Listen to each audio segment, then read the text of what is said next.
the face. So what I've been doing maybe has been working.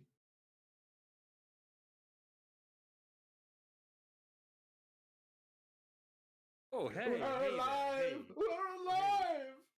Hit the button. You didn't even. No intro. Oh, I love it. Going raw. Exactly. I'll do an intro. You ready? Welcome to LexaCrunch. We are a bunch of cunts. There you go. Oh, God. And we're off.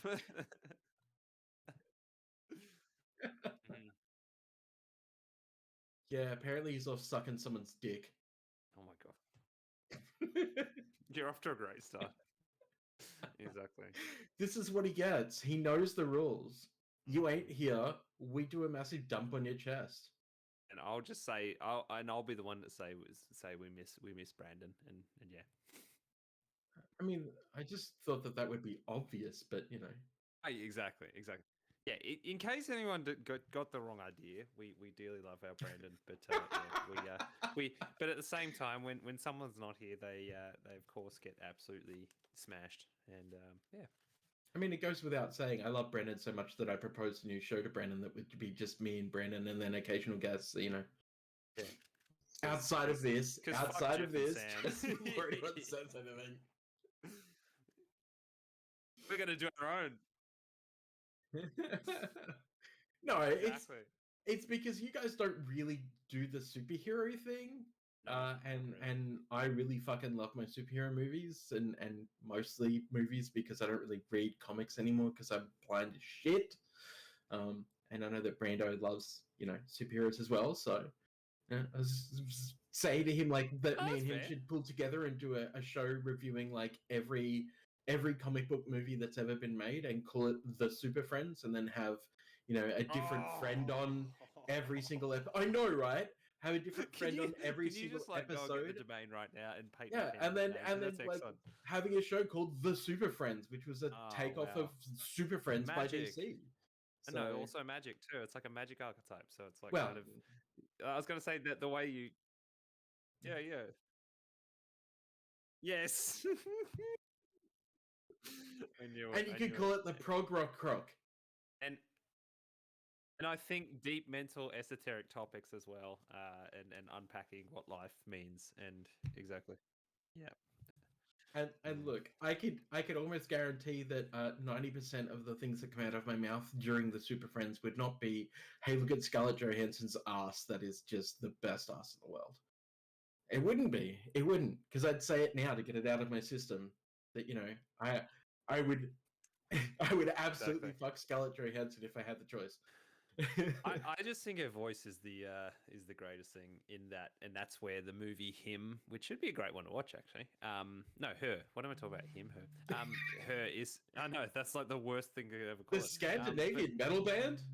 Oh, I know, right? Which has something, which has a lot to do with Bam Margera, and like that's a whole cool thing. Anyway, not exactly, but yeah, kind of. Well, it's because I watched a little doco and Bam just loved them, and everyone's like, "Why Bam? This is strange," and just made them part of his posse basically. And then the record company were like, "Wait, Bam, you can't use those logos. They're ours. Fuck off." And Bam was like, "Sue me," and they were like, and he's got him tattooed and everything. Yeah, exactly. Yeah. I watched a thing recently. Watch Bam get back into skating lately because he's got a really interesting story. He basically didn't skate for I think 10 years and got just all the other really MTV interesting fame story about like how he's constantly drunk and kind of a piece of shit. It's exactly that. It's exactly that. But no, he's making amends. Anyway, I went off the rails there. So, Her the movie, just like Bam did.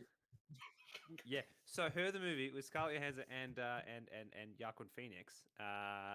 The genius of that movie is that it's just Scarlett Johansson's voice, because I think a lot of people won't admit it, but it's like that's the bit they probably find the most attractive and like the coolest quality in a way. Like she has an amazing voice. So I find all of Scarlett Johansson, pretty attractive, except the fact that the way that she kind of assisted in whitewashing Hollywood a little bit. Oh, I didn't know that. Unfortunately, yeah, it's the whole Ghost in the Shell thing. Like, oh, of course, yeah. But in defense of that, in a sort of a slight way, I kind of see why, because they're trying to like it's a tough topic, and we should be angry at the right things and not angry at the wrong things. That's what I'm gonna say. Yeah, that's like a good life advice, exactly. Yeah, because great life advice. People are angry, and I get it, like about a lot of topics, but they really should be picking their battles and fighting the bigger battles rather than like exactly. Which hill are you gonna die on? Yeah. You said that, Chesh, on the podcast. Which hill are you gonna die on? I remember.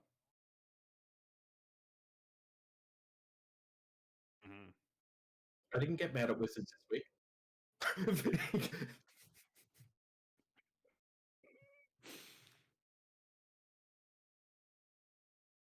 Oh,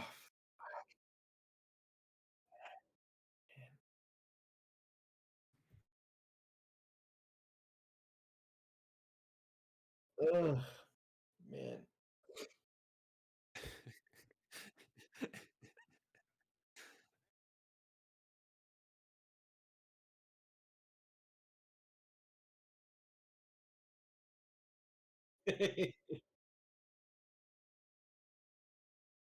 They all done it.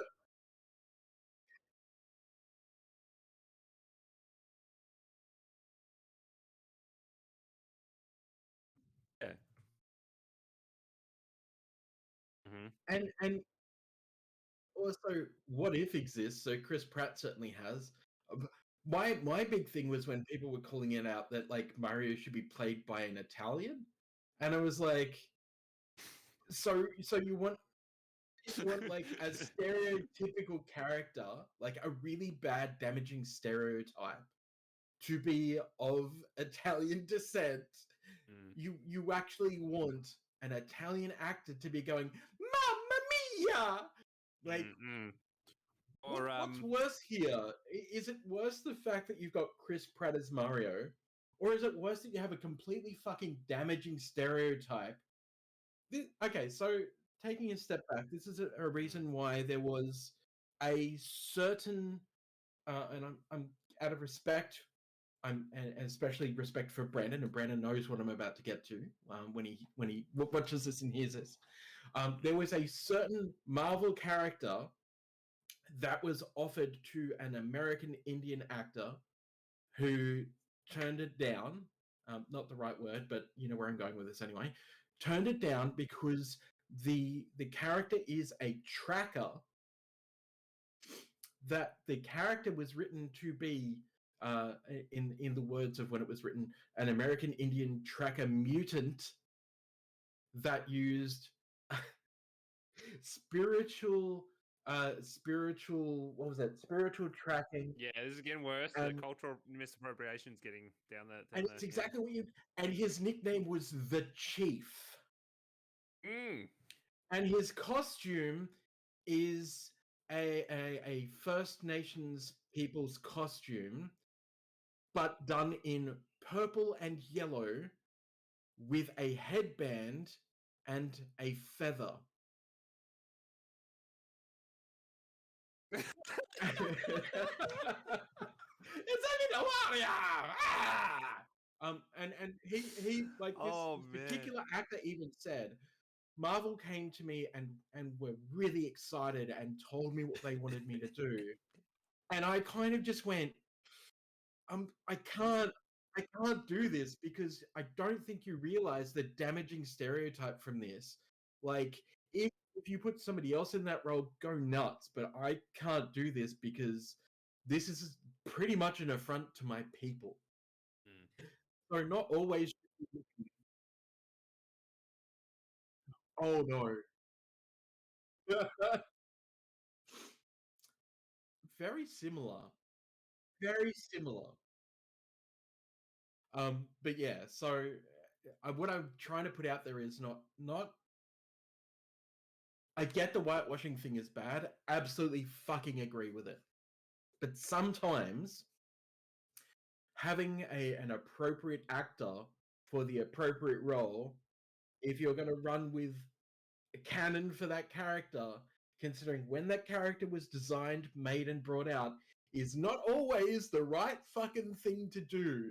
Because could you imagine how Nintendo would get called out if they had an Italian actor or an Italian descent actor or an Italian, hereditary-based actor, gene-based actor, going, "It's not me, it's Mario! Oh no, it's the Bowser!"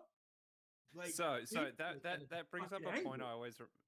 I always remember with I think I've said a few times, I used to listen to a podcast called Idle Thumbs a lot, and one of the guys was Bethesda, a bunch of them were for Campo Santo. Very smart people, very, very funny. The amazing amount of minutia and like little things they like pulled apart from video games and had fun with. One of the biggest ongoing ones was like the deep lore of Mario, and it's actually kind of true when you pull it apart. You're like, oh wow, like the idea that Mario is actually creating an empire, and by the end, like Bowser and Peach are actually just like, oh no, he's got too big, and like Wario might actually be the anti-hero, but like the hero in the end. Anyway, all that being said, it's hilarious. But the first game, I think it is, when you pull down the flag and Mario says something at the end, there's this massive debate about what he actually says. So what does he say? I wish I could get the sound bite, but because it's all, I think, NES kind of like glitchy sound, whatever, you can't really hear what he's saying. But it ranged from people thinking he said pizza tonight, it's like pizza tonight, to threat neutralized. It's like threat neutralized. Well, that doesn't make sense. What was the other one? Pizza night, threat neutralized. Thank you so nice. Thank you I so like nice. to Is a good think one. that he actually has a pegging kink. So when the flag goes down, he's actually like, it's in a butt plug! Wow. Wow. Mhm. And can we talk about the casting? Exactly. Threat neutralized. Oh, it's the best. Can we talk That about was the the best one casting? ever. It's like, wow, yeah. Can we just talk about the casting before we? I think I'll leave one last little bite though, because it was a lot of that also came with I think one of the later Mario games. It came down to, I can't remember which one, but there's this like little subplot in the game where as Mario you're literally making like segregated mushroom kingdoms based on like what color the little mushroom people are and stuff. It's like it was fucking like, wow, man. I don't know, man. It was intense, and you're like, yeah, Mario is actually probably a piece of shit. So anyway, wow. I just have to say one thing, and that is, as much as I love Seth Rogen, Mm-hmm. okay, why is Seth Rogen here? But really, my main complaint about this whole Because thing is going to Donkey be, Kong. other than Hillsong Church and Chris Pratt. Don't get me started. I did a TikTok about it. Because Talking the fucking tick. fucking that fucking church and Scott Morrison. Anyway, that's our prime minister. Mm. My big problem is Jack Black as fucking Bowser. Yeah, exactly. I don't know how it's gonna go, but we'll see. We'll see. You may as well just get him to dress up as the devil and just like have the bad guy be the devil. Like really, I like was gonna that's say, gonna doesn't be it? funnier than Bowser. Like, He kind of plays the devil in Tenacious D thing, right? yeah, exactly. Yeah, yeah. But like, I just don't see him being a good Bowser. And that it's weird to say that because I don't know if we've ever heard Bowser actually talk, but Bowser's always like that, like big, He just goes, burly oh. turtle. And I almost feel like it's a miscast where you probably want somebody like, you want a wrestler, to be honest, like Triple H or The Rock or something like that, because you want like a really over the top cartoonish looking turtle bad guy. So like go Yeah. with somebody who's jacked as fuck. So it actually looks like Mario might have a problem with like this gigantic fucking jacked as fuck turtle who's just like, hey Mario, I'm here to fucking kill you. Yeah. I just want a deep as hell voice, like a James Earl Jones or something. It'd be kind of great. Hey Mario, let's team up. Hey Mario. So the Toad is the one that like will kind of, I'm excited to see the most, because Toad has the most hilarious like presence in the Mario games. Just like, hey Mario, just like little like. What's that? Hold on. Sonic boom. We can't. Yeah. Was it funny? I hope it was funny. Yeah. Sonic Boom! Sonic Boom! Exactly. Exactly.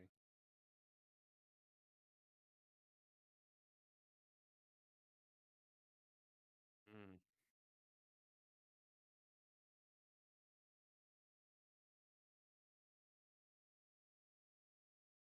Mm-hmm. I thought it wasn't supposed to be a Magic Fest. Lol, lol, lol, lol, lol. Well,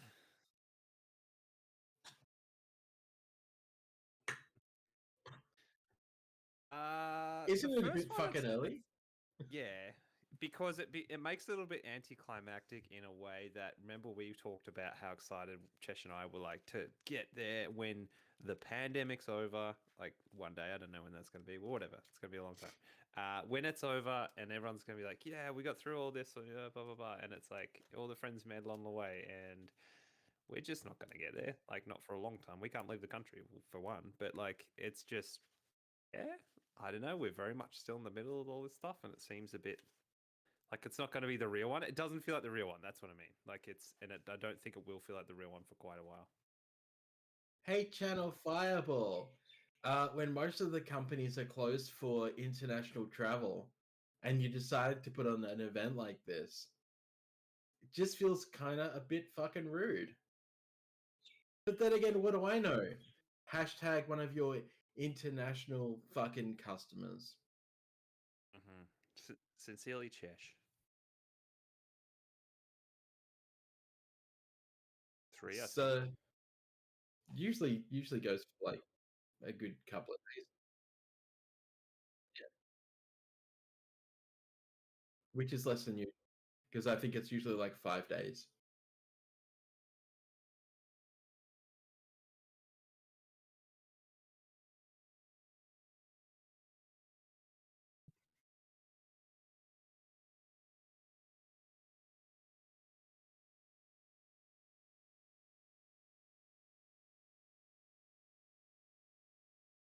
Mhm.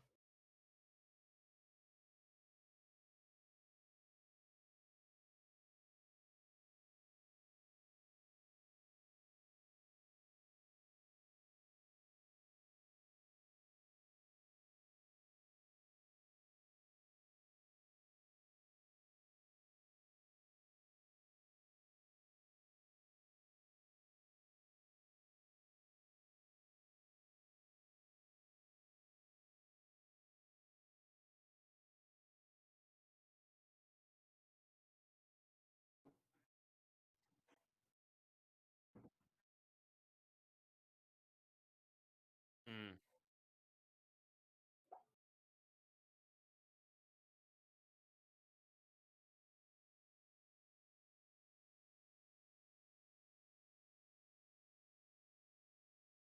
Yes. Yeah.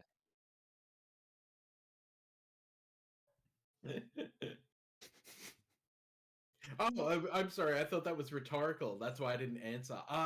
No, they don't. And everything always fucks up. And anytime that, and not just Channel Fireball, but anytime any fucking Yeah. touring company, which is what this is, and Yeah. if you It's want not to know the necessarily a jargon slide of on that, them. it's It's just because the they reality. create the event. Any company that's done one of these events and claimed, yes, we're going to have it online, we're going to do all this shit for you, and it's going to be ready to go, and it never fucking works. Their websites always crash. You can never get enough internet within the actual venue itself to use their website. Not that their website doesn't constantly overload, not just because of people inside the venue, but also because of people external to the venue. DDoS attacks and stuff like that always fucking happen, and it's going to be a shit fest. I don't see what the problem is. It's going to be fine, right? Yeah.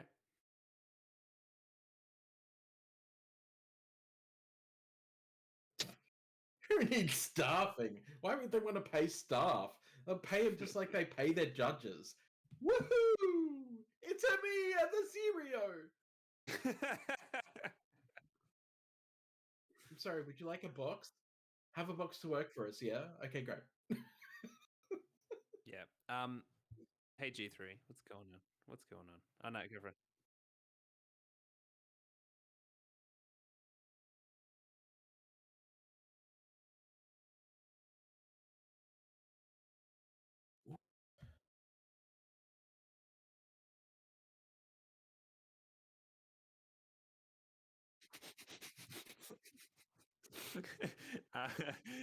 Yes. My anxiety. MTGLasvegas.com.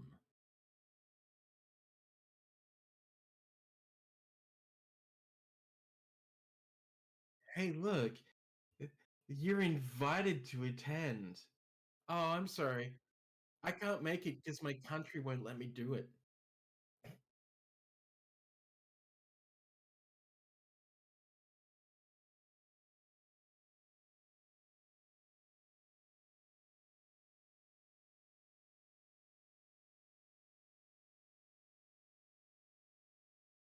Why?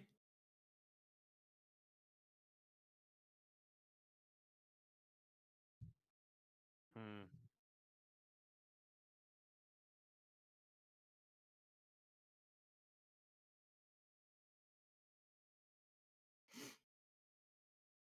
Oh, look, the Command Zone package has gone up. It's now $80.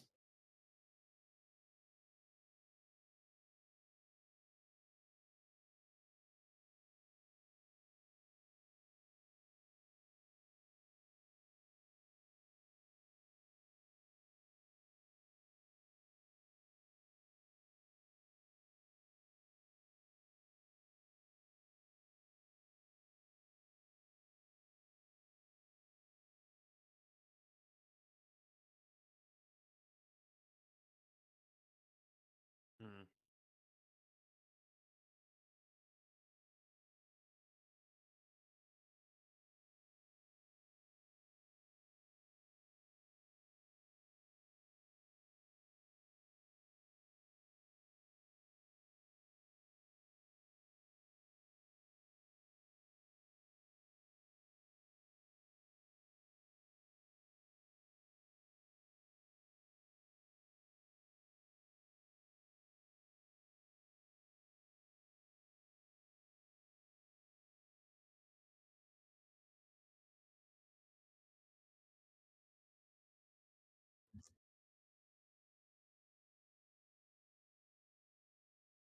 Yeah. Hey, Jeff. We're getting no sound coming through now, which is yeah. Let's see what's going on. It was like super low, now there's nothing. I think, which is wild.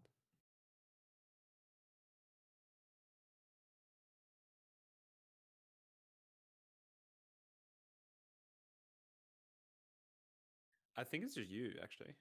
I'm low, but you may be muted on the OBS. I'm getting nothing.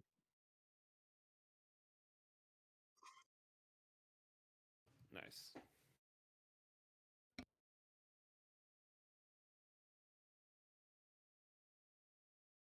Ooh.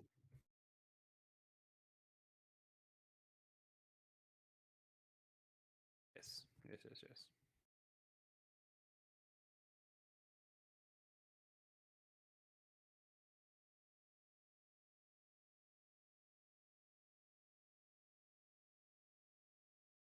Yes. What about you?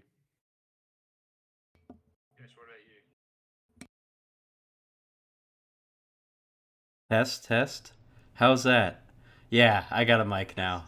How's that? Nice. Yep. Okay. Yeah. Wow, I was talking this whole time and nobody was hearing the brilliant things coming out of my mouth. No, they were brilliant. I was Instead, it made me sound more crazy. Mm-hmm. How's now, friends? Anyone know why the gentleman on the top left is magically muted on Twitch? Yep. All right. So, all right. Sorry. Okay. Well, top level deconstruction of CFB's Magic the Gathering Las Vegas event. I also want to say that when you put links on your website, and this is direct to you, CFB, when you decide to put links on your website in your drop-down menus, maybe proofread them so that your question mark isn't before the fucking question. Hey! Oh, it's so good! It's meta. That's meta. Yep. All right. Well, update the stream title. It's too late. We've gone too far. What was the Might Duckblades? What was? Oh, that was your D&D one. Yeah. Yeah. Nice. All right. So, sorry, everybody, about that. We're 25 minutes in, and you haven't heard me say anything, so you're gonna miss a lot of the context and responses from these two gentlemen beneath me. But I just want to return to what I was saying because I do feel like it's important. So. Well, it must have been so awkward the entire time I'm talking. You two were just sitting in silence. So if they were just listening to it in the background, they were like, "What?" All right, Channel Fireball, MTG Vegas. My concern is that they do not have the proper staffing to support what they claim that they can support. That is, they have contactless registration. Chesh brought up the point that the internet is always crap at these events, and you can always rely on it to not be reliable. And then you're going to have everybody registering.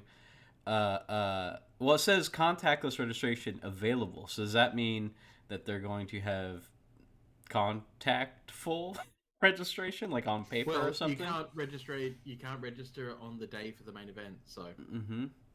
And what we found out, what I discovered on MTGLasVegas.com is one of the first highlights of the event is that no badge needed. This event is open to the public, so not only are they going to have to control for everyone they expect to be there with the staffing, but also however many people just decide to show up off the street in Vegas. That's going to be a nightmare logistically. Yeah, who knows? It could be nobody, but it could be way more people than they expect. Who's managing this thing? I'm serious. Let's see if they expand more on the safety. We've taken steps to ensure the safety of the staff, attendees, including requiring proof of vaccination or a negative test within the last 48 hours upon entry, as well as requiring face masks to be worn in the event hall. So, one of the things on channelfireball.com is they said that they have regular cleaning, whatever that means, spacious queuing and hand sanitizer, regular cleaning. So I'm pretty sure that the CDC, or at least OSHA, mandates some CDC guidelines when it comes to cleaning and sanitizing a workplace during COVID. And I'm not. Would this be considered a place of work? I guess your business is running out of there, right? Does Channel Fireball have more than 100 employees? Or are they going to do the thing where their staff aren't employees, they're volunteers? You know what I mean? So they're going to have less strict guidelines because they don't need to adhere to the CDC guidelines, at least to the point where it's like a place of business with employees working at it. You know what I mean? Well, we're going to see how they skirt this one. I'm not too sure, but you can get a master's package for $130, so I guess that's good. Yeah. Exactly. Command Zone's $80. What do you get from a master's package? You get entry into both main events, a deck box, a random foil promo. If you make day 2 of the modern main event without dying, you will receive 3 limited event vouchers. An exclusive Jewel Lotus playmat. In case you actually live through this ordeal and don't die of COVID. Oh my god. Constructed events package, $130. Limited events, Command Zone, again, $80. We did go to the Command Zone. Here's the thing. All right, what's get access to the Command Zone. Let's see what their 3 days access Command Zone, foil, blah blah blah, full Path of Ancestry promo, Path of Ancestry playmat, deck box. Let's see. I want to know. They're not advertising any special guests, but they do have a link to a Command Zone video. The only reason they have the link is because it's determining power level. Okay, got you. Yeah. I got that context, but I think wasn't the Command Zone was there. I mean, if I were a big content creator, I would not be at this event. I would avoid this like the plague. Ha ha. Not that they get paid anyway. Let's be honest. Not that they get paid anyway. Honestly, in my opinion, and this is colored by my profession, but bad move, Channel Fireball. This is not the time. Wait another year. Yeah. I mean, look, the simple fact that they are running not a Magic Fest, but a Magic-based event during a pandemic when we are still at the height of the pandemic. And if you don't believe that, just look at how many people are still fucking dying, across the US, specifically across the US. Have a look at how it's gone for the UK. Spoilers, it's not gone fucking well. Just quietly. Having this type of event at this point in the pandemic still is not great. We absolutely should not be condoning going to this event. I'm sure that CFB want to raise some money for whatever the fuck that they don't need to raise money for. And there's 120% a way that Channel Fireball could have, if they're looking to try and make money, there's ways that they could do that without having to do this event in person. And they've successfully run them online before. They've successfully siphoned money out of dickheads before because, if you're inside of the US/Canada, then generally speaking, you can get prizes from prize walls and whatever else shipped to you from Channel Fireball, and you can get your Command Zone package, which we can't get here thanks Channel Fireball. I wonder if you've rectified that shit yet, going on 2 years that we asked for. No? Okay, great. But having this in-person event and queuing up resources to pay for the venue itself, etc., to have to pay for your what is probably going to be skeleton staff, because you're going to be like, we can afford to have skeleton staff because most of the registration is online. The fact that when they say contactless registration, what they actually mean is you write your shit on a piece of paper and you put it in a box. And they collect it from the box. That's what they actually mean by contactless. They don't actually mean anything to do with their fucking website. So their website is not going to likely be built for you tagging into an event, which in this day and age is fucking ludicrous.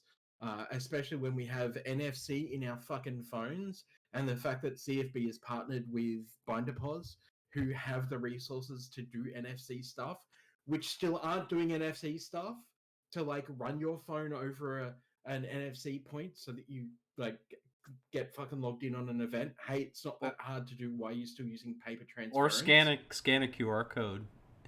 Exactly. Even a QR code. You're right.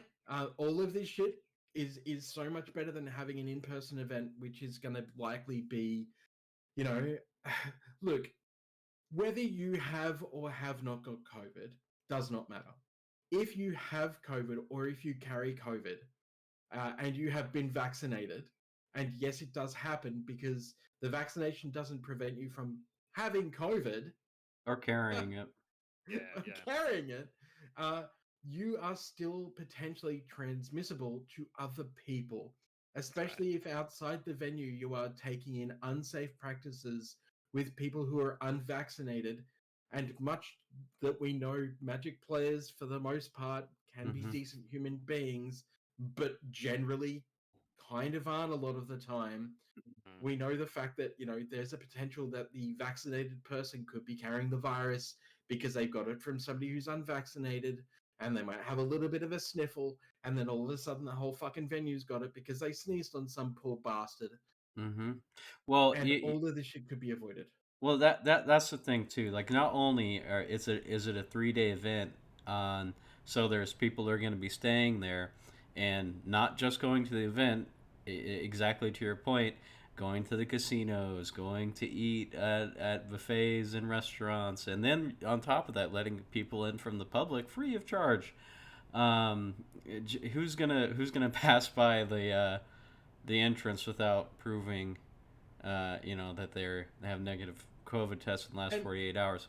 Also, it says last 48 hours. What about the third day? How many people are going? What if you don't have the vaccine for whatever reason? Try justifying that to me.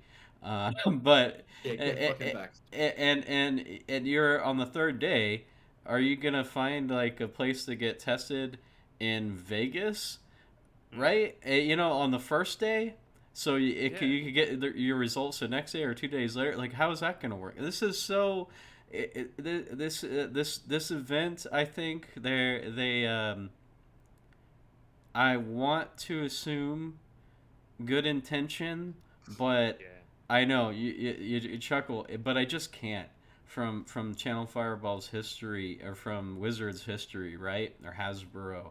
You can't. This is a cash grab, and I think it's destructive, in my opinion. This is such a in that it's going to pull on the FOMO kind of behaviors. Yeah, guess who's going? Guess who's? It's like no, it's going to pull people out of what would otherwise be pretty safe behavior. And it's like no, kind of start taking risks to be a part of it. It feels like a cynical attempt to pull on people's desire to have the physical Magic community back. And they're like, oh, yay, finally, I guess I could take the risk. Yes, and exactly. Exactly to your point. And you start justifying them in your head. You're like, oh, that's fine. Well, this person's doing it, so it must be fine. So I don't like this at all. I think it's a bad move. If they really... Okay.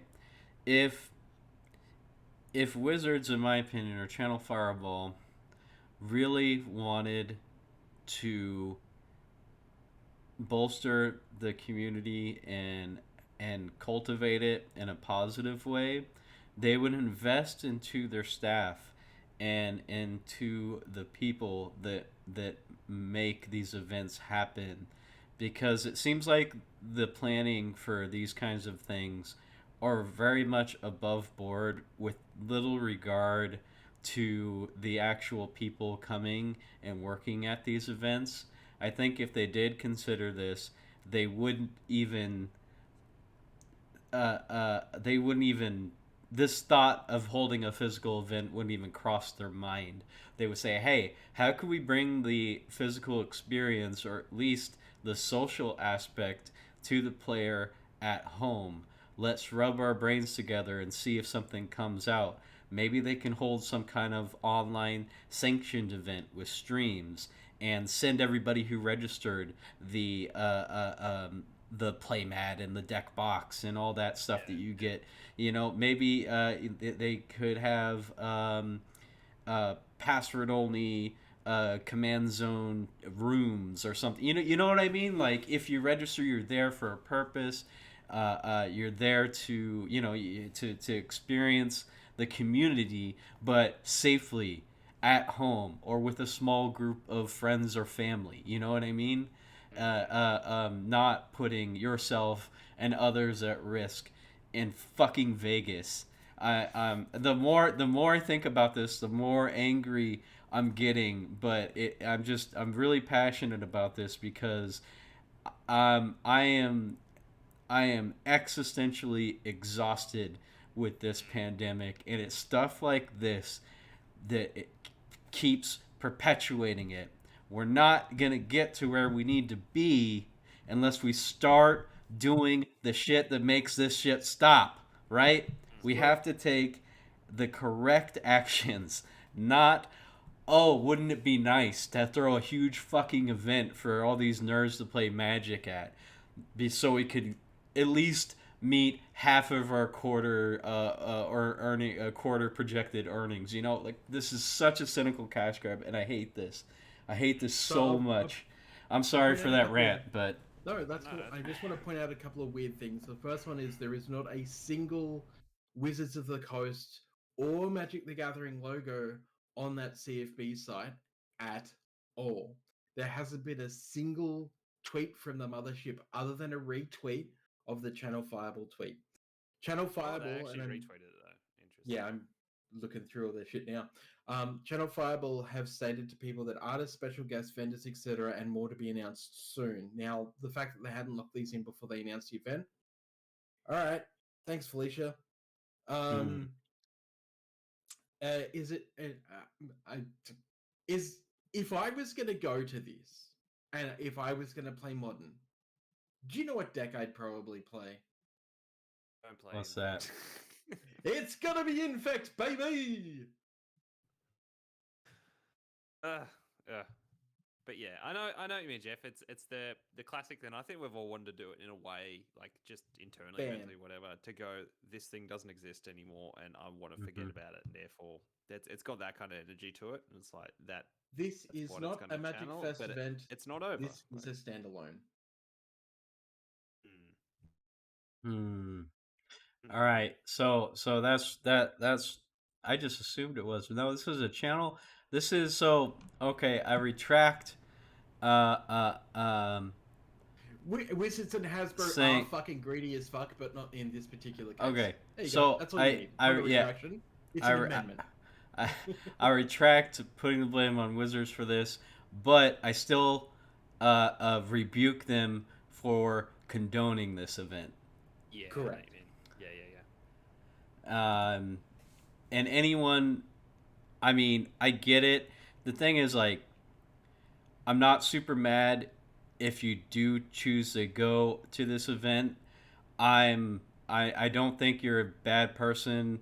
I'm sure if you do choose to go to this, you're either A, in the category where it's like, please God, I just need to be around friends and, people who enjoy Magic, or you don't give a shit. And if you're someone who doesn't give a shit, I fuck you. But for all the people who are going to this because they're really struggling, or they just need something, please reconsider.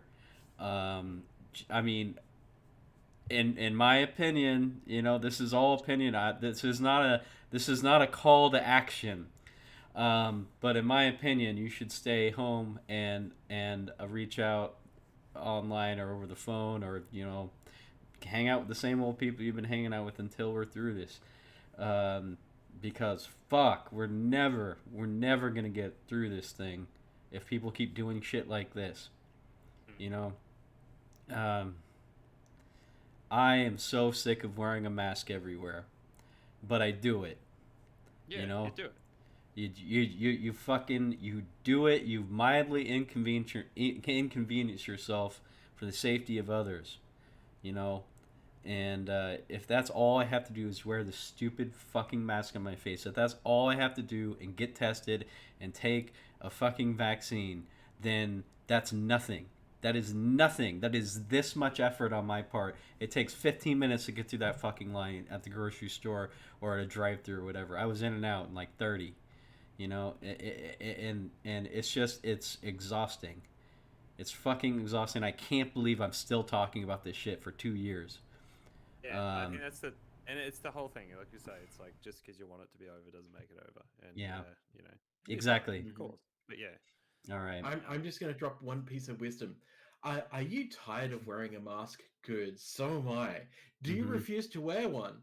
Well, how about having a little leaf from my day? What I want you to do is I want you to go and grab a nice chunk of papaya, right? Delicious melony goodness. It smells like my ass. I want you to then eat it and then fucking put on a mask, because then you have to put up with what I have to put up with, which is it may taste good, but the actual smell, it smells like ass. So essentially, you're breathing in ass, even though it's papaya. But you know what? I do this for you. I do this for you. I don't do it for me. I don't like the smell of ass. Fuck, I don't even like somebody's fingers going near my ass, let alone anything going near my ass. I especially don't want anyone's ass in my nose, because that's what I do. I don't like an ass near my nose. So, Speak for yourself, I wear a mask. Mm. I am speaking for myself.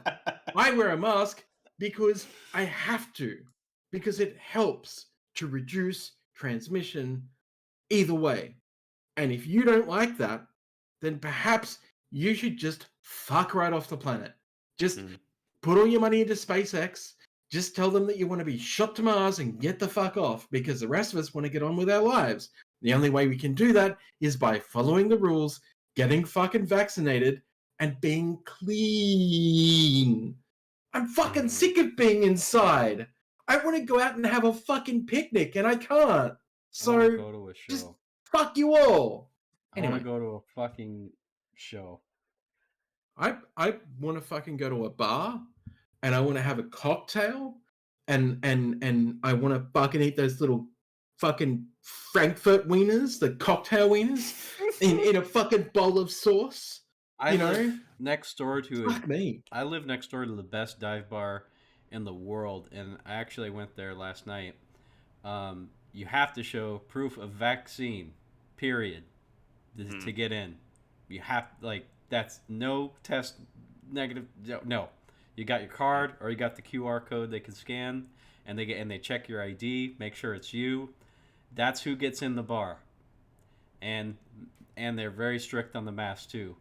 And I'm like, I feel safe coming there. You know, it's the best fucking dive bar ever. And that's a dive bar, You know, they're not exactly known for being the safest fucking places on earth. But when dive bars are doing it, you've got to wonder, like, like, it's not just a mandate; they're literally doing it so that people aren't dying.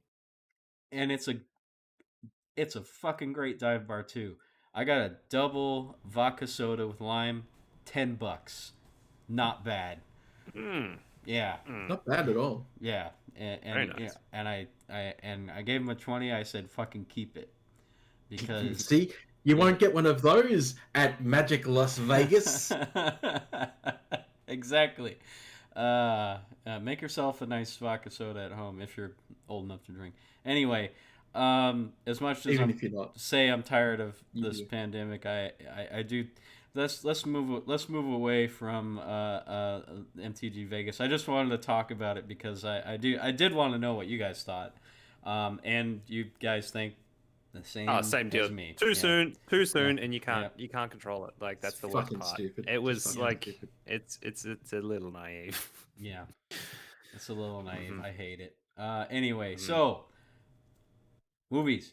We watched movies. Well, both Sam and I watched 8th grade, but Chesh, you watched Inside, which I've seen. Because I thought it was Bo Burnham. Inside was what we were supposed to be fucking watching. No, that's also hi Peter. I forgot to say that. How you doing, man? That's fine. But yes, both Sam and I have seen Inside too, so we're not going to be And to be fair, that's where we started the conversation last. That week. is where we were talking about Inside. Like, we should watch that, or we should talk about that. And we ended up talking about that a little bit then. And then Jeff, you said, okay, well, if it's a new one that everyone has to watch, let's watch 8th Grade, which is also directed by Bo Burnham. It's directed by Burnham. Exactly. So there's that we've kind of got both to talk about. But I think, like you say, Chesh, you watch Inside, and I'm very keen to hear what you said about that. And then we can touch on 8th Grade afterwards. I didn't like it. You didn't like Inside. Let's hear it. It's confronting. Just not my jam. Just not my jam. Okay, so my family has a huge history of mental illness. Mm-hmm. Yes. That's where we're going to start with this, right? And this is very important because it very much felt like it was, how do I put this delicately? Chesh, can you pause real quick? I'm sorry to intrude, but I really need to grab a beer before you go off. No, because I know you have a lot to say and I want to hear it. I'll just quickly feed this Pokemon. Oh, which one? Is it your Magikarp? Your shiny? It's my gold Magikarp. Oh, what do you call the gold Magikarp? I haven't called it anything. It's Goldie? No, I'm not going to give it a name. Why not? Especially not Goldie Horn. No. So have you ever given your Pokemon names, like in the games or whatever? Let's go. When I was playing competitively, I had the Avengers. Oh, that's cool. So I had like Thor, Black Widow, which was funny because Black Widow was a Guardian. Let's see, Thor, Black Widow, Hulk, Captain America, Spider-Ham. Love this beer. Don't even get me started. And I can't remember what the 5th one was. I think the 5th one was Iron Man. But yeah, that was always funny in competitive Like when you would see it at Nationals on the big screen, and like all of my Pokemon are basically named after Marvel characters. Avengees. Yeah. Oh, that's cool. Which Nintendo respected, but respectfully, a couple of times were like, "Hey, next time you're breeding can't Pokemon, call them can you branded maybe assets. just not call them branded characters?" And I was like, "No, always going to be branded characters." Woohoo! Exactly. All right. Yeah. Chesh, I really want to hear what you have to say about Inside. So it really felt like the journey of somebody who was slowly slipping into a massive state of depression. Yeah, exactly. And it was hard to watch, and I didn't like it. Yeah. And I got halfway through, and I was like, "Nah, I'm done. I'm just done." Yeah. Now that's what? not That a is reflection on completely how valid. good. Yeah, it's not a reflection on Bo Burnham or Bo Burnham's comedy, but just literally because of my family history, It's made hard me to watch. really fucking uncomfortable. Yeah, I think it's a reflection on how fucking real he got with this one, You and could as tell it's opposed to stuff genuine. he's done in the past. And that's the thing. He goes, you're literally following his journey through a project with all the layers of optimism and then like reflection and like depression, literally of like going, where's it versus my what I've done versus my expectations, and then even welcome those to my little, like, entire life. well, that's what I think. That's what hit like a sledgehammer so hard to a lot of us. Yeah. It's like, fuck, this is real, and no one's really told a story this candid before, like, or like kind of done that in a way that is. He does all his normal stuff, which is satirical, and it's like a commentary on society and all that stuff, of course. But he's kind of doing that in various layers of like, we're just a fly on the wall, like literally a diary of him going through a year kind of thing, which is powerful. Like the days he wakes up and he's like, yeah, like I can do this, like do amazing things, and then he's like, he's got Bo, this like, put on a shirt. No one needs to fucking see that. Well, what really, I mean, I don't know if you made it this far, but I'm telling you, it was hard for me to watch too. It fucking destroyed me this one weekend. Because you know, it was just right after I think it was a couple days after that event happened at work. And I was like, you know what? I heard this comedy special was really good. This will cheer me up. Comedy special. You're like, this is what I know comedies do. And like, great, they're not going to get existential. Wow, ruined me for a day. And then afterwards, I watched all 4 Evangelion movies, the new rebuilds, to back, like together, all in one sitting. And so I had a really interesting week and a half of just registering all of these emotions.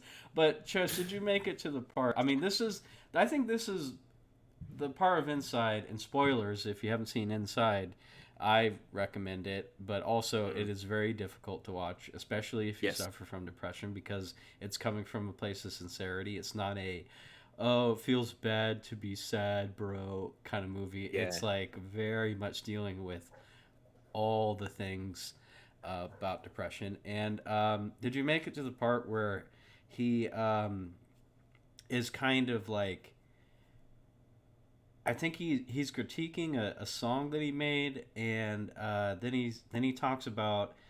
Like, he's doing the reaction video one. You mean? No, it's after that where he's talking about a song or like being on stage or something, and he says like, "Oh, it makes me want to put a bullet in my head," and then he's like, "No, I'm not actually thinking that.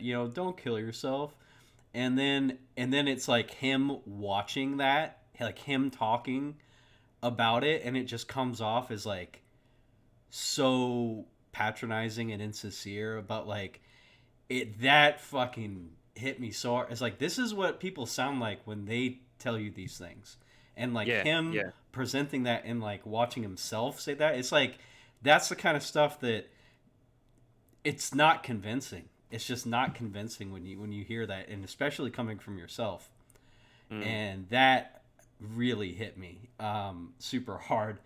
I'm tearing up just thinking about it because it's like it's super difficult to pull yourself out of this, and the context of being during this whole pandemic where you don't really have access to that group of friends like on the fly anymore. It's just like, oh god, it's soul crushing.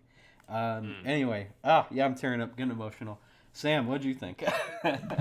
No, totally, and it's the continuous kind of themes of like what does it all mean and what is purpose and like I resonate. Like I said, I resonate with these kind of like these flows that I go into, and you go these these just peaks of optimism. You're like, yeah, cool, I'm really inspired, that kind of thing, and then you get these like really critical self kind of deconstruction of just like you're so critical of it. You're like, fucking, this is worthless, some piece of shit. Like like I hate this, and it was like I think that's the point. You're always like going through it and you're laughing at the points that are really funny and satirical and whatever. Like, oh my god, it's so real.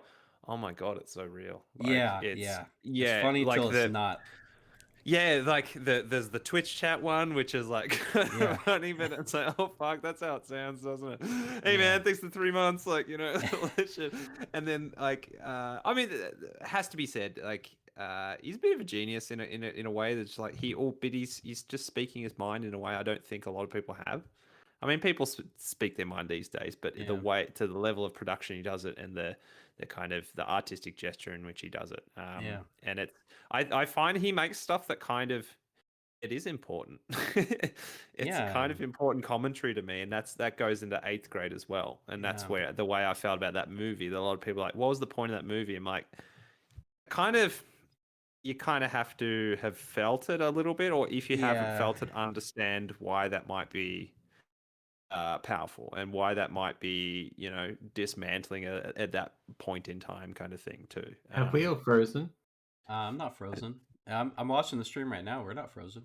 Just on the stream, we're fine, so don't stress about the Discord. But it's I haven't watched it for a few weeks, so that a couple of I remember a few kind of highlights of what some great moments, because truth be told, like the way this is all constructed, it's kind of a bunch of chaotic little like vignettes of different themes he's kind of doing. So you can it's like genius in a way that you can break this apart and just share it on the internet, basically.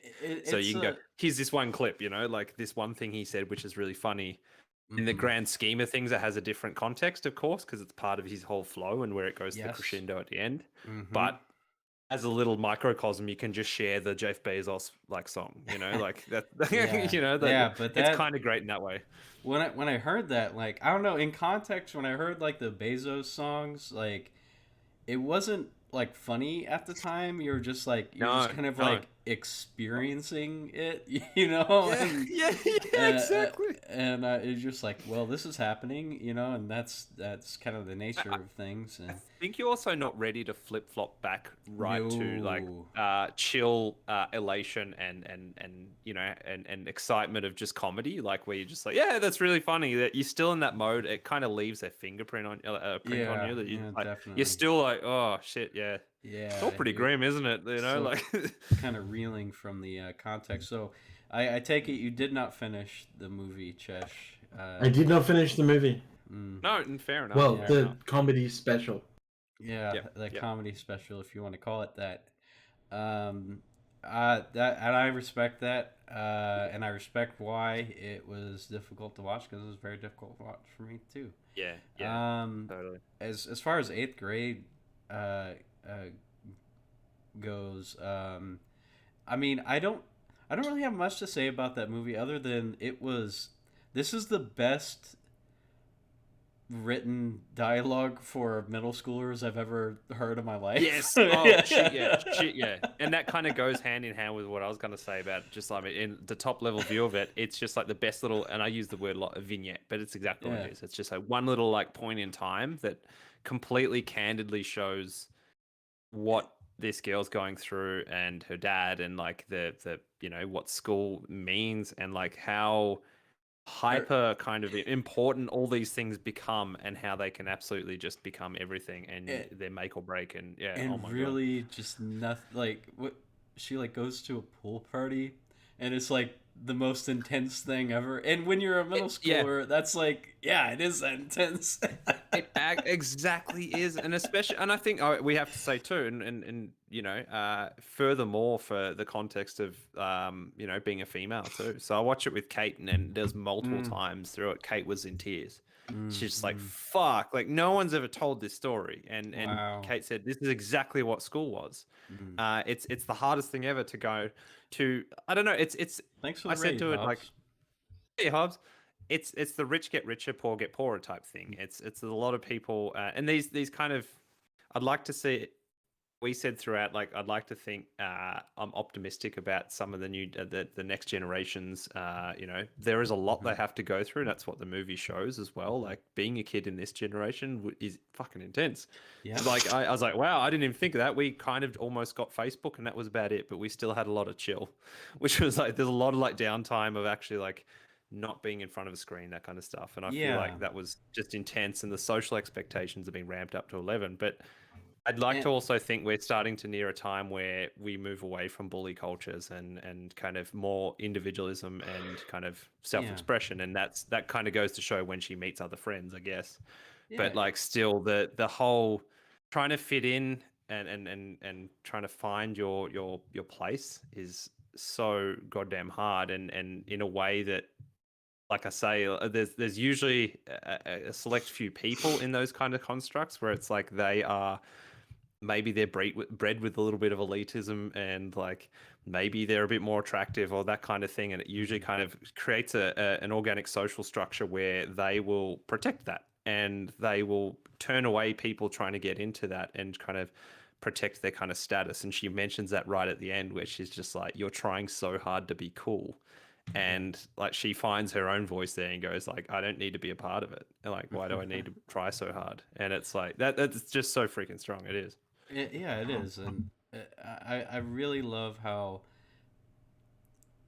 a lesser writer and a lesser director would have gone with the cyberbullying angle, or it's like she just has a YouTube channel that nobody watches, because that's a lot of, that's most YouTube channels. And didn't that hit hard too? 1 view, 0 views, like, and she's just talking to the ether, and like, and jeez, that sounds like most of my content. I know, right? No, I'm kidding. No. But it she's not doing CDH videos on infect. And in fact, that's a more powerful message than if it were to be about getting bullied online by classmates or something, right? Because that's just like so tired. And I'm sure that happens, but you know what happens more is these kids have a YouTube channel or an Instagram, or something that's something to like. It's the thing that middle schoolers and kids younger now, I guess everybody has it now, that we didn't have really growing up during that age, is not until YouTube hit. They just from birth till they can use a computer, can instantly have a projector or a mirror of themselves in their lives, and a stage to the entire fucking world. Yes, and it's like we didn't have a voice and totally. Like, where's your training? Yeah. Where's your training for that? Where's your, like, I don't know, like your onboarding? It's like, totally. And it's I love the dialogue. It's so charming, because it didn't even feel like her lines were like written. It's like this is just how teenagers talk. It's just kind of like this. In a way, I'm sure some people find it. No, but I think I'm sure a lot of people find it cringy and hard to watch because of how awkward she is, and like how many times she's like, and it's like, no, but this is true. That's how teenagers talk. That's exactly how teenagers talk, because it feels really unscripted, and it's I think that's like excellent. And again, I think it's Bo Burnham having he can create a candid look at things which has a statement, and it's just a snapshot and going, this is what's real, and take from it what you will, and hopefully maybe, gain some perspective from it too. And I think especially I feel like saying it now, us older generations, because I'm a bit older now, and I don't know, I still feel young, but that is, well, we're in our 30s. That's not young, right? Anymore. Like, exactly. Yourself. They even touch on it too, and there's that whole point there, and this movie really goes to show. Remember in school how I think your aperture, I guess if that's the right word, of how far away things are, like your I guess that's a good analogy. Like the lens of a camera, like it's your aperture and your kind of your depth of field of how close and far away things are. Your parents are in another universe of understanding, and like the connection is just like on another planet. two, 4 years above or below you in like school levels, so far away. Yeah, Like, isn't that the wild thing? Like, it's like you are so in that moment and so in kind of your periphery of like 8th grade. That's it. That's all I understand. Yep. 2 years ago felt like an eternity. 2 Yep. years ahead seems like an eternity. And then those people are so like you don't know how to connect with them. That's and I was like, yeah, I felt that completely. I remember there was like, oh, someone was dating someone 1 or 2 years out, and it felt like they were like, oh, whose dad's that? You know, like that kind of thing. It was so weird. Like it was so strange. You mean when I was 30 and dating an 18-year-old? Well, yeah. When you're in such a rapid state of growth and change, it kind of is in a way, you know, like, you know, when she's hanging out with the high schoolers, and it shows just really subtly, this is a whole nother world.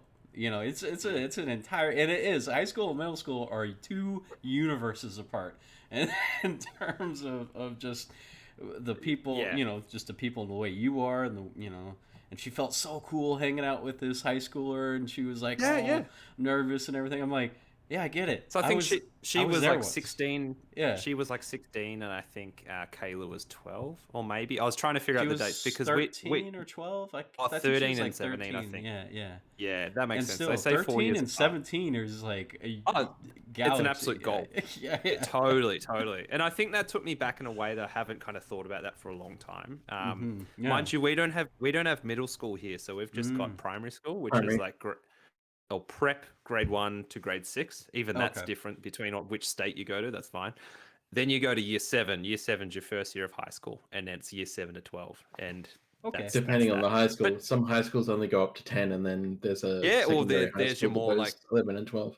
And that's your more traditional like middle school structure, I guess. But by that, and by that measure too. So we have a high school which feels like it has kids and adults, you know.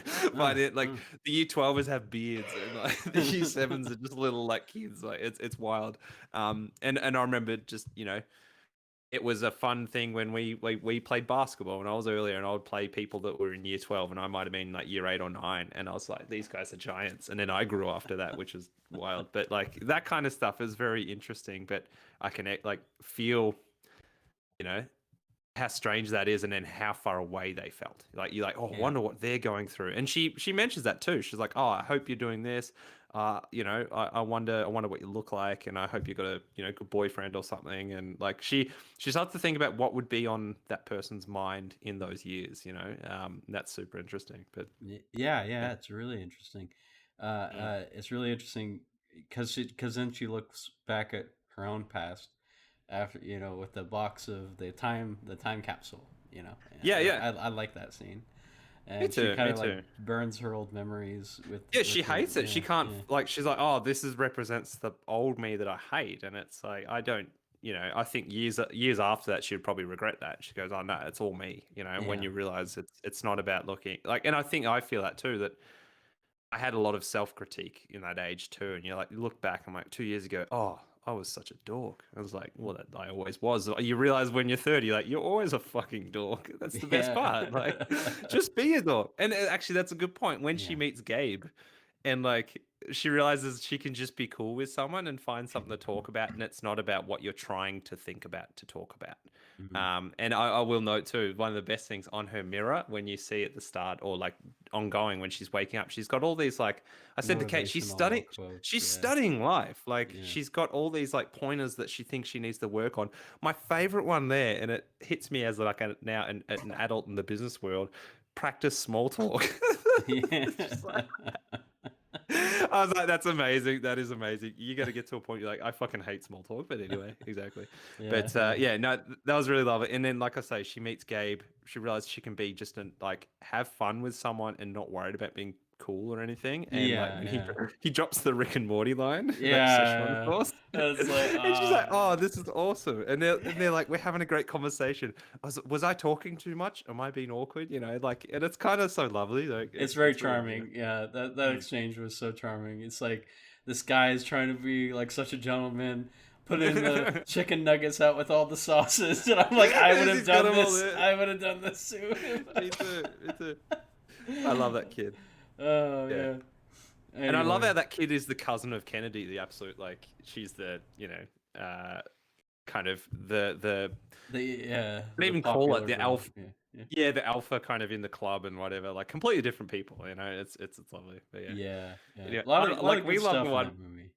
He just leaves his little like sharpshooter archery certificate there, and he's like, "Oh no, it's dorky." She's like, "No, I think it's right, kind of cool." And he's like, "Oh, it's just sharpshooter of the week." I was like, Oh "You yeah, it's legend." like, oh, let me. I just got this. Oh, it's nothing. Oh, you want to see it? No, I bet you don't. exactly. Exactly. But no, I like 8th grade, absolutely solid. Kate said to me after that, that was one of the best things she's watched in like the last year and I think wow. because it hit home for her like on another level, of course, because she was like, "Yep, felt that way, completely felt like that way." Oh, So yeah, cool. Well, nice Bo one. Burnham, good job on that.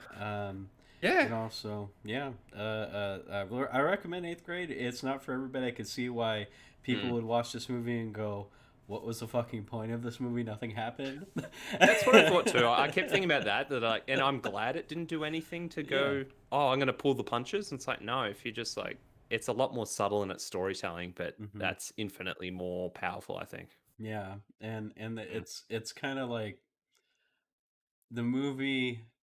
The title is perfectly appropriate because that's like, I mean, if we want to get meta, that's kind of like what 8th grade is. It's like everything is such a big deal, but nothing happens. Yes. to you personally. Exactly. Completely. Oh, that is amazing. It's amazing.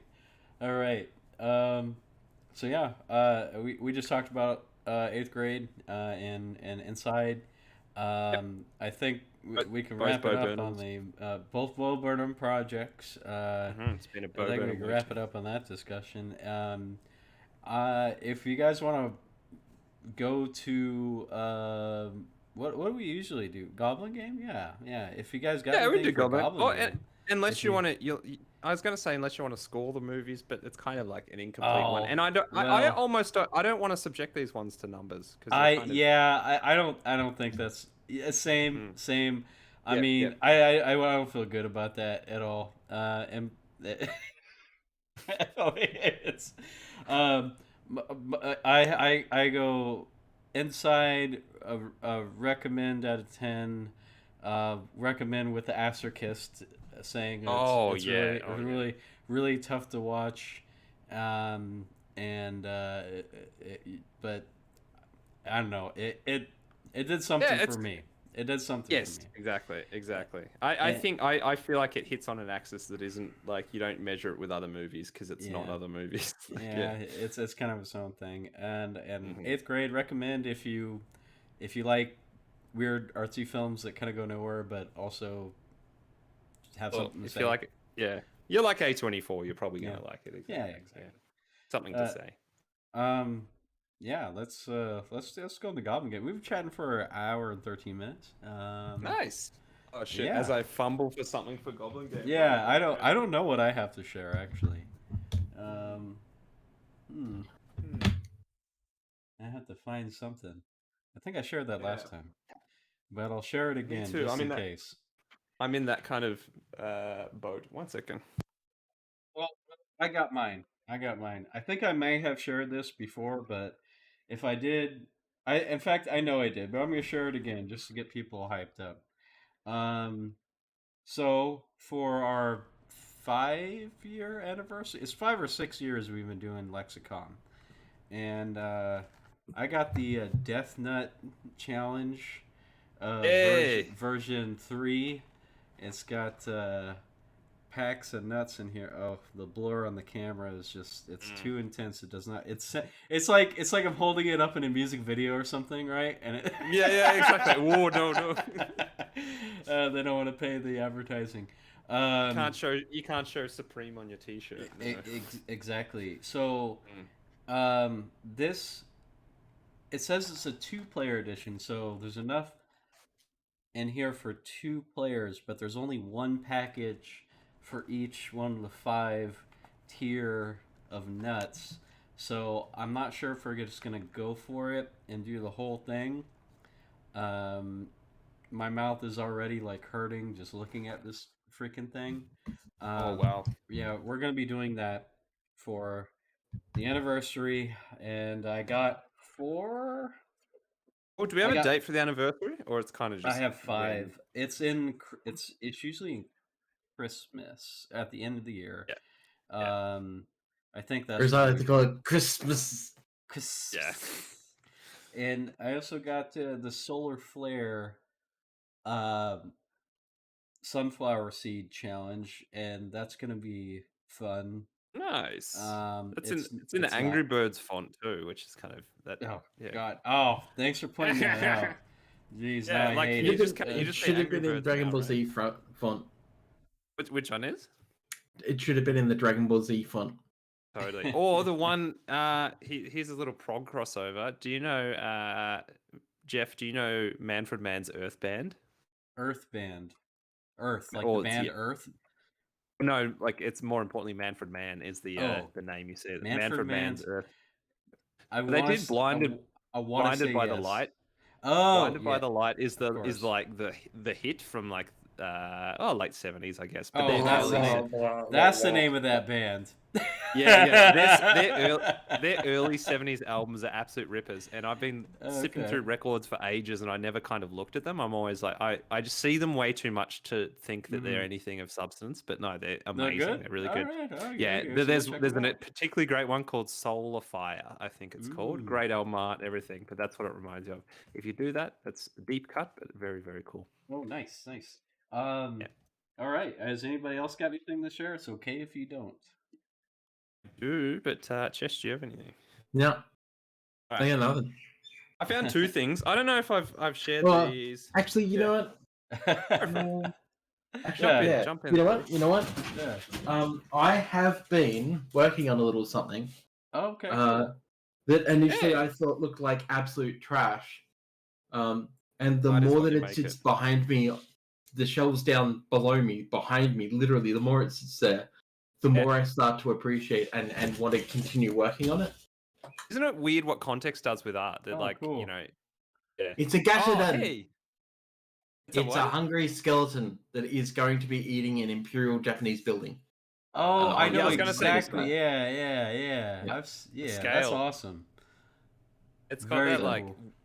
Wolnir. Did you ever play Dark Souls 3, No. Jeff? Yes.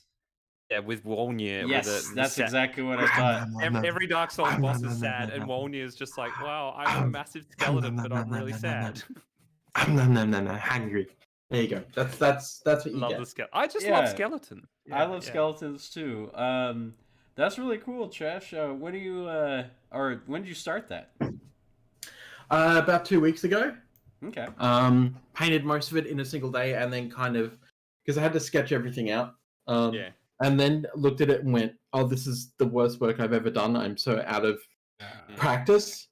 So I dumped it behind me once it had dried off, and basically left it there for the whole 2 weeks that I was on leave. And then the other day, I was in a meeting with somebody, and they kind of saw it down there because the camera was Who's the angled down a skeleton? bit lower. Yeah, because I went to get some water, and I came back, and they were like, "Who painted that awesome-looking skeleton behind you?" And I The was like, "Oh, skeleton's that's been looking at me. that's mine. It's trash. Don't worry about it." And they were like, "Are Yeah. you kidding me? Like that looks amazing." And I was like, "Amazing Maybe for I will work what? on For it." cartoonish, horrible, flat art?" And they were like, "Yeah, for horrible, flat art, it looks fucking amazing, and you should keep painting." And I was like, "Oh, Yeah. okay." All right, And importantly, it's just like You should. you know how important it is. Totally, you should. You know, it's trying to find that space where you subvert what it means to other people rather than to make it about what it means Well, to you, and There's an trying to there's an find that old happy artist. place. Well, there's an old artist thing, which is number one, you'll never be happy with anything you do. I don't worry about that. I've got that down. Oh, yeah. But number two, there is the sight trick, and it's extra difficult for me being sightless. And that is, if you see a painting up close, you can see all of its flaws and how fucking horrible it is. Yeah. However, You if see the you micro. take a room step back and have a look at the painting then looks very good because you're not seeing Composition. all those inconsistencies. You're not seeing the flaws. You're not seeing a certain lighting. You know, you're seeing it how it should be interpreted rather than you know, up close, which is not where art should actually be interpreted for 90% of artworks. You see the So- sum of the parts, exactly. Yeah. So I kind of And was looking unless- behind me when they were talking about it. I was like, oh, they're actually right. It actually kind of does look kind of cool. Yeah. So And importantly, it means something to you, and I think that's the you Yes. can find. I just like art. fucking skeletons. I'm just a goth at Me heart. too. It's Who like, shit doesn't? to me. Yeah, I love Exactly. skeletons And too. I'm hoping to, Chesh, what that also led to is that process, which, you know, you can leave for ages and you forget what it does, but it's like when you do actually just truly zone out and you're just kind of like working on something without expectation, it's just like, yeah, that's just a nice little like holiday in your mind if you can get to that spot. So I definitely need to paint more because it's beautiful. I do want to comment though. There are some art pieces that you should look up really close, like any Hieronymus Bosch painting. Those are As I said, some art is requirement to be close. absolutely, But But 90% are yeah, step away. yeah. You are correct. Yeah, but some pieces are intentionally you have to like Oh, really yeah. dive down, Yeah. and those are fun.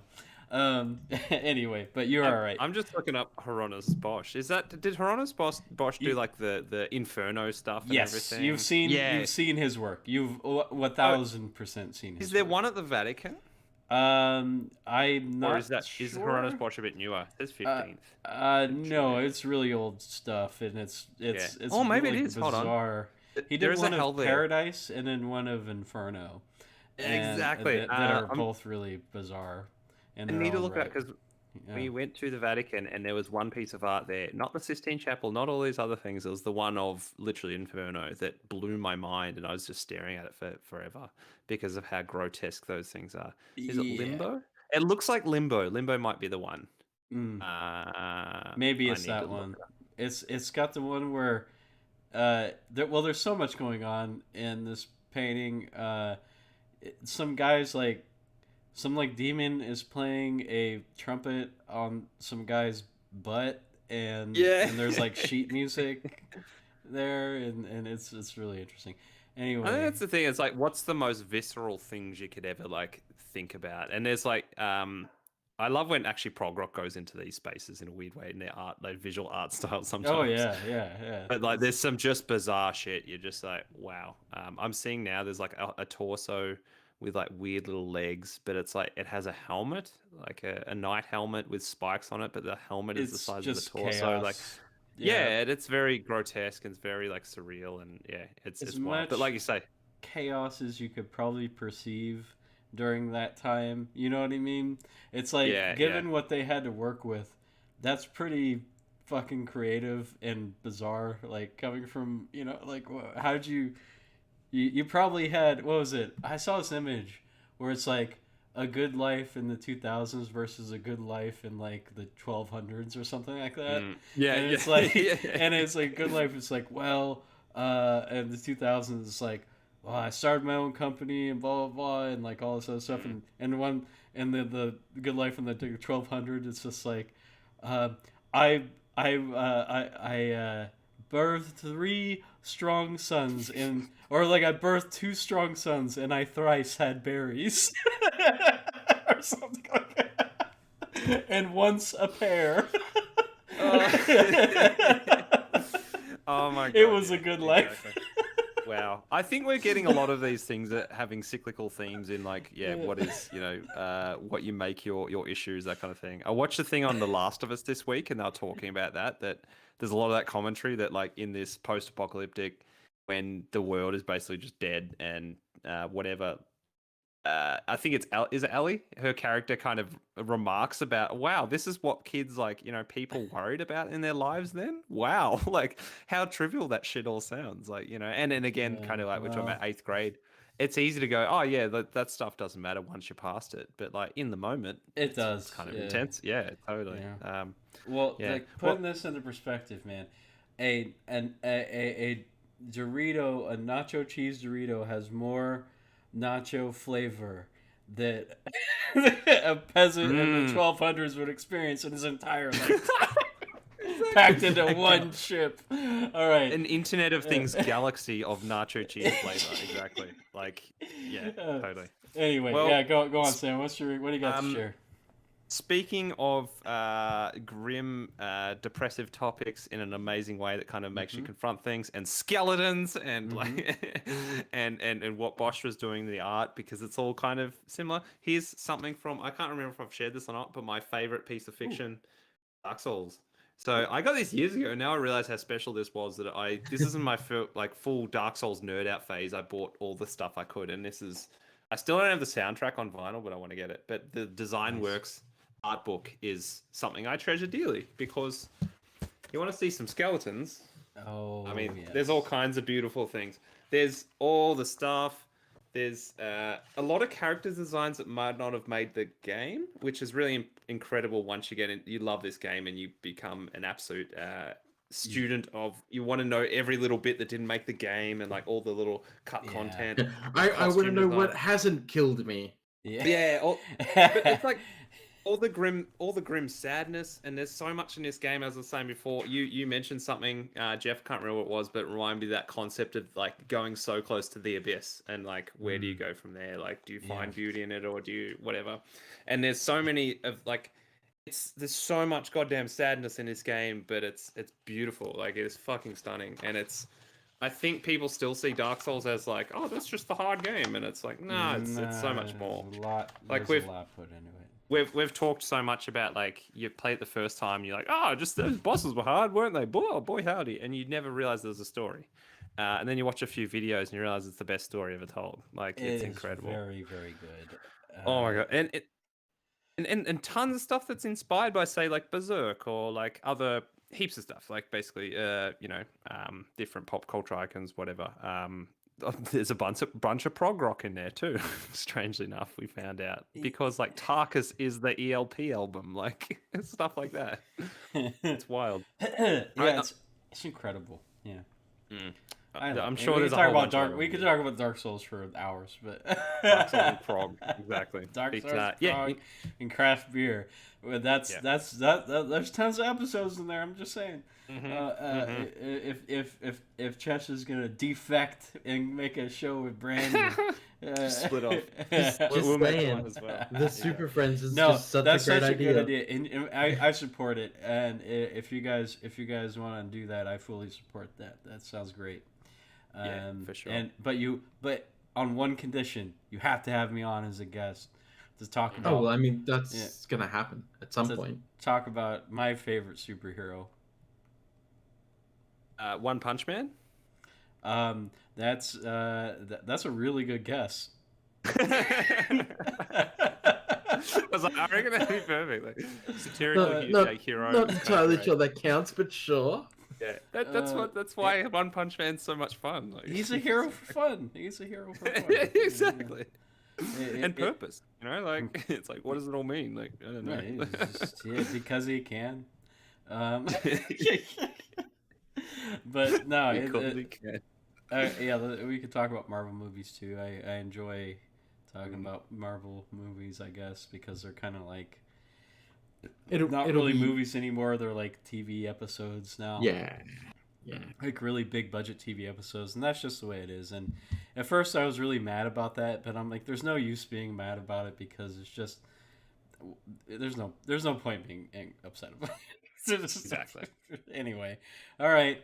Thanks for joining us, everybody. We are Commander Crunch and MTGLexicon, and LexaCrunch is the name of the show. Formerly Thunder from Down Under, but I like LexaCrunch a lot. I think that's got a good ring to it.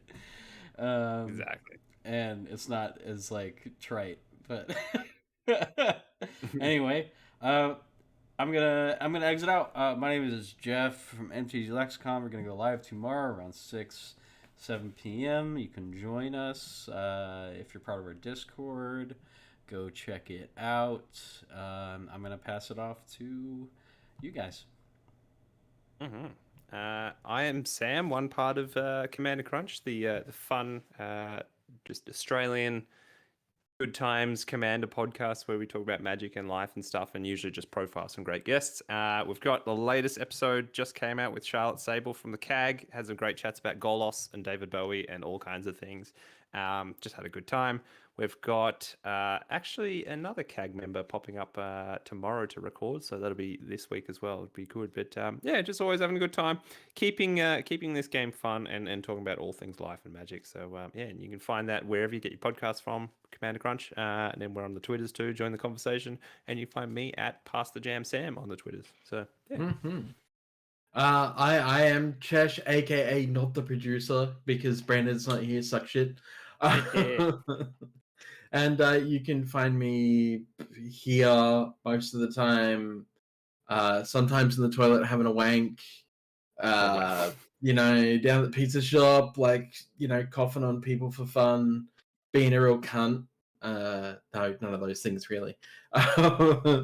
You can catch me here. That's your main place. Your secondary place, of course, is some little horrible podcast that I do that people for some reason like. With a shitty co-host who hates me. I know you don't hate me. It's a joke. It's a joke. just it's a joke, mate. Just pulling your chain. And sometimes you can catch us playing Magic on another stream that doesn't matter. Again, it's a joke. You guys matter. You guys all matter. This is true, and and you can find all this and more on the links we just talked about. We're signing out. Bye bye. Peace. Bye bye. The Muppets aren't real. Bye bye. Santa's not real. Bye-bye. The Easter Bunny's not real.